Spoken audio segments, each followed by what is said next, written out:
18 ans et déjà une béquille pour marcher.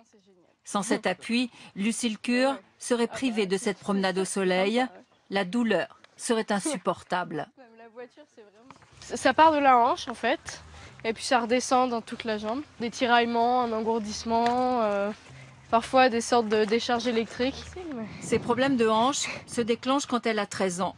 Kiné, médecin, rhumato, tous mettent la douleur sur le compte de la croissance. En février dernier, elle est hospitalisée 8 jours. Diagnostic fibromyalgie, une maladie chronique et méconnue qui touche muscles, tendons, articulations. Sur le moment, je me dis, c'est une blague. Enfin, j'ai attendu 5 ans pour qu'on me dise que c'est quelque chose qui ne se soigne pas. J'ai 18 ans et donc j'aurai quelque chose toute ma vie et on ne sait pas comment ça se soigne, enfin sinon ça ne se soigne pas. Une maladie qui en plus ne se voit pas et qui laisse l'entourage souvent perplexe. Au début, c'est vrai que je comprenais pas, parce que même des fois, elle me disait oui, j'ai mal, et puis je me demandais pourquoi, et elle m'a dit oui, je sais pas, faut que j'aille voir un médecin et tout. Maintenant, je comprends beaucoup mieux. Bonjour. Le diagnostic a été fait ici, dans ce centre antidouleur parisien, par le professeur Françoise Laroche, rhumatologue, et parmi les rares spécialistes de la fibromyalgie.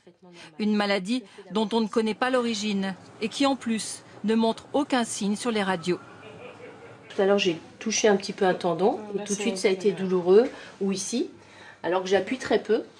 Et ça, c'est pas parce qu'elle est douillette, c'est parce qu'au cours de la fibromyalgie, les seuils de la douleur sont abaissés, c'est-à-dire qu'une stimulation, même infime, peut donner des douleurs. Et c'est pas du cinéma. Pour la jeune fille, c'est un soulagement d'être enfin comprise. J'ai vu des médecins qui, eux, niaient presque que ça pouvait exister et qui, eux, m'ont dit que j'étais douillette et peut-être que j'exagérais un peu ce qui m'arrivait. Pour continuer à mener une vie normale, le médecin recommande à la jeune fille de bouger, de faire par exemple de la balnéothérapie ou des massages. Faute de traitement, la sophrologie et l'acupuncture font aussi partie des tentatives pour soulager cette douleur mystérieuse.